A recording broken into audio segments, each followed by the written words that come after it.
संसद विघटन सम्बन्धी सबै रिट संवैधानिक इजलासमा पठाउने सर्वोच्चको आदेश, शुक्रबारदेखि सुनवाई हुने।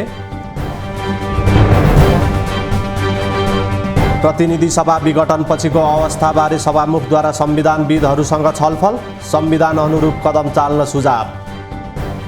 नोटिसमा लिनुपर्ने सभामुखज्यूले थुप्रै कुराहरू छन्। म दुई चारवटा कुराहरू नोटिसको लागि चाहिँ म यहाँ भन्न चाहन्छु। र गएका दिनमा यो केवल आजको दिन आउनुमा प्रधानमन्त्री र राष्ट्रपति मात्र नभएर यो संसद पनि जिम्मेवार छ भन्ने चाहिँ मलाई लाग्छ। सभामुखले यसलाई नोटिसमा लिनुपर्छ र केही नैतिक एउटा जिम्मेवारी सभामुखज्यूको पनि हुन्छ। दुई तिनवटा कुरा मात्रै म सेयर गर्न चाहन्छु। एउटा कुरा, प्रधानमन्त्री र राष्ट्रपतिले यो संविधानमाथि जुन खालको घात गर्नुभयो त्यसलाई अङ्ग्रेजीमा सबभर्सन भनेर भन्छ। त्यो सबभर्सन भनेको अघि ओमजीले भने जस्तो त्यो संविधान र राष्ट्रमाथिको सबभन्दा ठुलो कसुर र सबभन्दा ठुलो चाहिँ अपराध हो। त्यो मान्छे मारेको, अरू गरेको अपराधहरू भन्दा पनि ठुलो अपराध चाहिँ संविधानमाथि राज्यको कुनै पदाधिकारीले गर्ने त्यो सबभर्सनलाई चाहिँ त्यो राष्ट्रघात मानिन्छ र संविधानमाथिको कसुर र अपराध मानिन्छ। यति ठुलो जघन्य कसुर त्यो दुईटा निकायबाट हेर्नु हुँदाखेरि पनि यो संसद चाहिँ जुन मुखदर्शक भयो, प्रतिपक्ष मुखदर्शक भयो, त्यसप्रति चाहिँ मेरो त्यत्तिकै बढी ठुलो आपत्ति र चिन्ता छ। म त्यसो नोटिसको रूपमा चाहिँ राख्न चाहन्छु। अहिले मैले के देखिरहेको छु भने एकजना व्यक्ति त्यस्तो जसले सबैको अधिकार प्रयोग गरिरहेको छ। प्रधानमन्त्रीजी उहाँले राष्ट्रपतिजीको अधिकार पनि प्रयोग गर्नुभएको छ, संसदको अधिकार पनि प्रयोग गर्नुभएको छ, आफ्नो अधिकार त छँदैछ, न्यायपालिकाको अधिकार पनि प्रयोग गर्ने प्रयास गरिराख्नु भएको छ। जस्तो 76 बालभूमिको सरकार बनाउनलाई कल गर्ने कसले? के क्याबिनेटले सिफारिस गर्ने विषय थियो? त्यो त थिएन। संविधानको धारा 77 को 1 मा सार्वत अवस्थामा प्रधानमन्त्रीको पद खाली हुने व्यवस्था गरिरहेको छ। प्रधानमन्त्रीको पद खाली नभइकन धारा 76 को धारा 8 बमोजिम प्रधानमन्त्री बनाउने प्रक्रिया सुरु गर्न मिल्दैन थियो। तर उहाँले चाहिँ राष्ट्रपतिको अधिकार पनि प्रयोग गर्नुभयो। अब अहिले हामीले देखिरहेछौँ अध्यादेशबाट मुलुक चलाउने, संसदले बनाउने कानुन आफैले बनाएर मुलुक चलाउने प्रयास सुरु गरिराख्नु भएको छ। अब नागरिकता जस्तो अध्यादेश पनि आइसक्यो। अब मलाई लाग्छ बजेट अध्यादेशकै माध्यमबाट आउनेवाला छ। संसदले प्रयोग गर्ने अधिकार पनि पुरै प्रधानमन्त्रीज्यूले प्रयोग गरिराख्नु भएको छ। अब न्यायालयले प्रयोग गर्ने अधिकार मात्रै बाँकी छ। अझ अहिले त हामीले सुन्दैछौँ, अस्ति भर्खरै हुन त अब विज्ञप्ति आज 146 जना मान्य सदस्यज्यूहरूको रिट निवेदन दर्ता भइसकेपछि प्रधानमन्त्री र प्रधान न्यायाधीशको बीचमा भेटघाट भयो भन्ने प्रश्न उठ्यो। त्यो समाचार सम्प्रेषण गर्ने पत्रकारहरूलाई बोलाइया स्थिति छ, माफी माग्ने दबाब दिए स्थिति छ। भेटभाव के यदि साँच्चै भेटभाव भने कहीँ न्यायपालिकाको अधिकार पनि प्रयोग गर्ने प्रयास गरियो कि जस्तो लाग्छ। संसदमा उहाँ आउनै पर्छ। मलाई चाहिँ संसदमा राजनीतिक आधार पुग्दैन भन्ने चाहिँ उहाँको यदि भन्नुहुन्छ भने त्यो फ्रड अन द कन्स्टिट्युसन हुन्छ र उहाँको संवैधानिक नैतिकता गुम्छ। र उहाँले मोरल नैतिकता त आफ्नो व्यक्तिगत नैतिकता कहाँ गयो, पब्लिक नैतिकता त कहाँ गयो, संवैधानिक नैतिकता नि गुम्छ। उहाँको फ्रड अन द कन्स्टिट्युसन हुन्छ। जब संसदले उहाँलाई विश्वासमत पनि दिन सक्थ्यो। संसदबाट विश्वासमत ल्याऊ भनेर संवैधानिकमा भन्दै पनि त्यो संसदमा विश्वासमतै लिनु होइन र हठात रूपमा संसदलाई अधिवेशन बोलाइदिनु पर्थ्यो। संसदको अधिवेशन बोलाएर उहाँले विश्वासमत लिएर या मत आउन्न भने उहाँले एड्रेस गर्न सक्नुहुन्थ्यो। एड्रेस गरेर के भन्नुहुन्थ्यो, म चाहिँ राजनीतिक आधार भएन, गणितीय जोड घटाउन मलाई पुगेन बहुमतलाई, त्यस कारण म राजीनामा गरेँ, बल्ल म बाटो प्रशस्त गरेँ भन्नुपर्नेमा संसदमा अधिवेशनै छैन। बाहिर चाहिँ आफ्नो चाहिँ कोठरीमा गएर म त आधार देखिनँ, पत्रकार सम्मेलन गरेर म सरकार चलाउन सक्दिनँ भन्नुभएको छ। मार्ग प्रशस्त भने के हो? मार्ग प्रशस्त भनेको मार्ग प्रशस्त त 5 वटा आधारबाट मार्ग प्रशस्त हुन्छ। संसदको विश्वास मत लिएर अविश्वास प्रस्ताव फेल भयो भने, राजीनामा गऱ्यो भने, मृत्यु भयो भने या संसद विघटन भयो भने बल्ल पदरिक्त र पदमुक्त हुने आधार छ नि। त्यो संसदलाई विश्वासै गर्न होइन भने यो संसदले चेक गर्ने भनेको सरकारलाई एउटा अब राष्ट्रपतिको कुराहरू, प्रधानमन्त्रीको कुराहरू हेर्ने नै पहिलो त प्रधानमन्त्रीलाई नै हामीले चेक गर्नुपर्छ। प्रधानमन्त्रीलाई नै संसदले चेक गर्ने हो।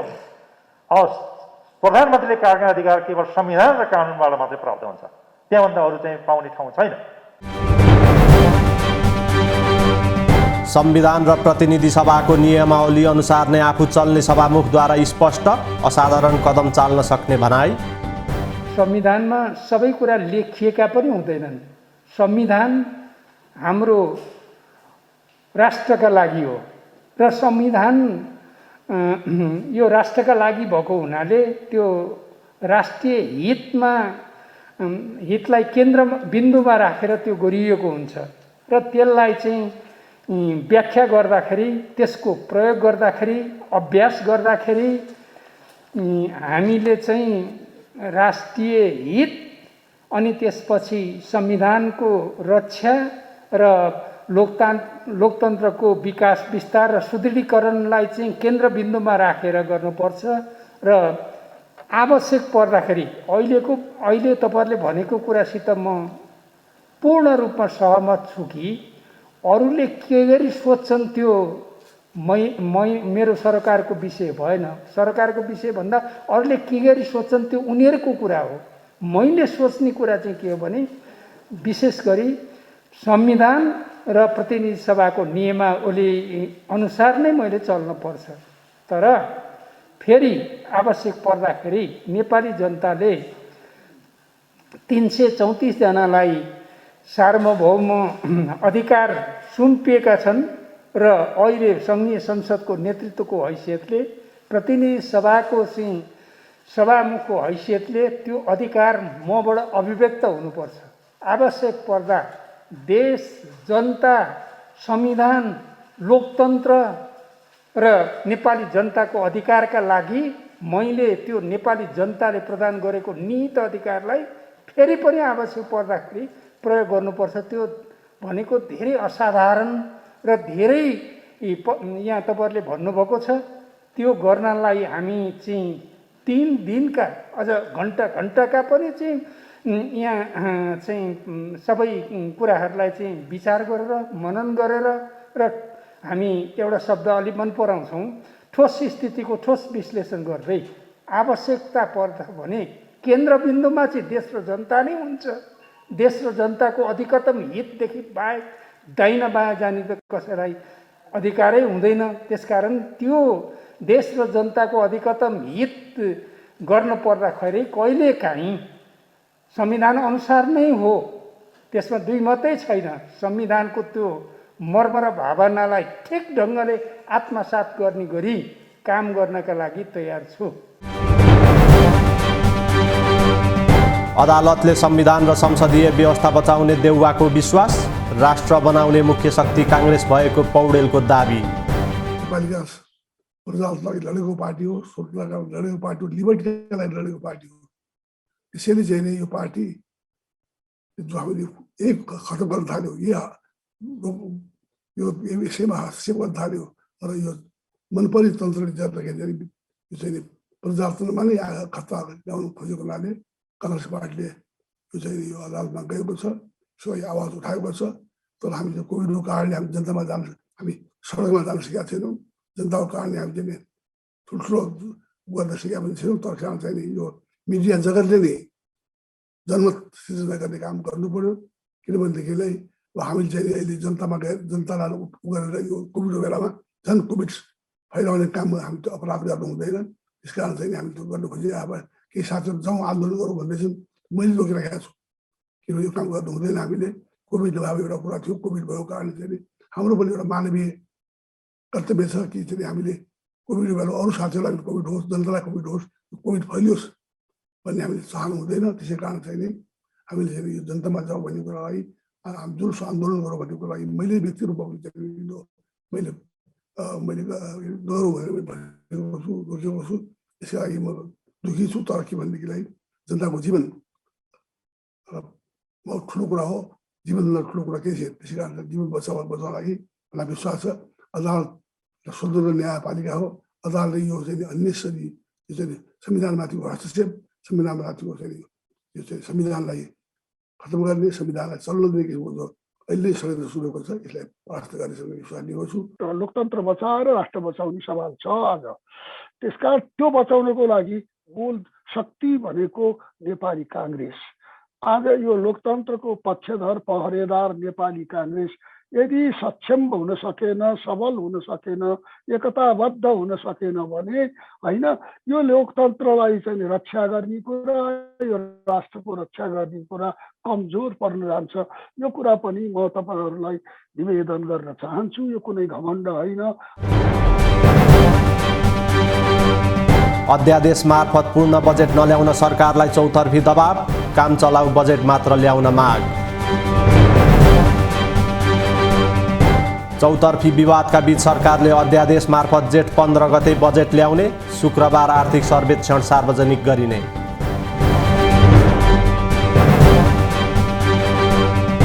एकै दिन 7,226 जना कोरोना संक्रमण मुक्त, 6,939 संक्रमित थपिँदा 106 जनाले ज्यान गुमाए।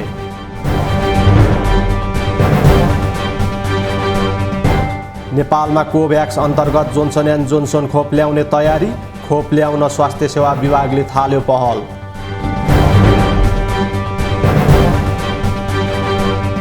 खाद्यान्न पसल बन्द रहे पनि दैनिक उपभोग्य वस्तु अभाव नहुने, प्रशासनद्वारा खाद्य सामग्री खरिदका लागि वैकल्पिक व्यवस्था।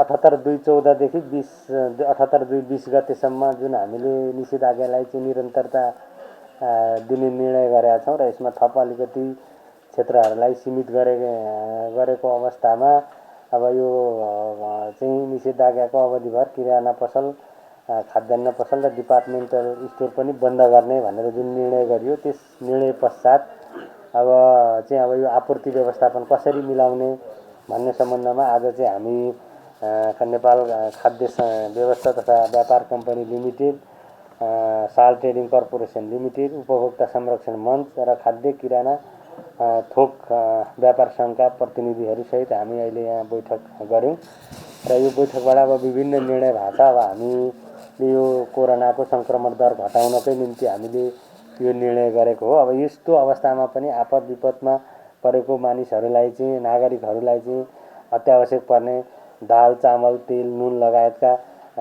अत्यावश्यक सामग्रीहरूको सहज आपूर्तिको लागि नेपाल खाद्य तथा व्यापार कम्पनी लिमिटेड र साल ट्रेडिङ कर्पोरेसन लिमिटेडको संयुक्त मोबाइल टिम चाहिँ परिचालन गरी स्थलगत रूपमै यो चाहिँ आपूर्ति व्यवस्थापन गर्ने भनेर निर्णय गरेका छौँ। त्यसमा हामीले आजै जिल्ला प्रशासन कार्यालयले पनि अब सार्वजनिक सूचना निकाल्छ र चाहिँ खाद्य व्यवस्था तथा व्यापार कम्पनी लिमिटेड र साल ट्रेडिङ कर्पोरेसन लिमिटेड पनि सूचना निकालेर सम्पर्क व्यक्तिको नम्बरसहित हामीले निकाल्दैछौँ। अब यो मोबाइल गाडीहरू घुम्छन् र जहाँ जहाँ नागरिकहरूलाई आपद परेको छ त्यहीँ चाहिँ उहाँहरूले उचित मूल्यमा, सुपथ मूल्यमा चाहिँ दाल, तेल, चिनी, नुन होइन, अनि त्यसपछि गेडागुडी लगायतका खाद्य पदार्थहरू चाहिँ स्थलगत नै रूप पनि उपलब्ध गराउने व्यवस्था मिलाइएको छ। नेकपा एमाले सुदूरपश्चिमद्वारा 3 मन्त्रीलाई कारबाहीको तयारी, 24 घण्टे स्पष्टीकरण सोधियो।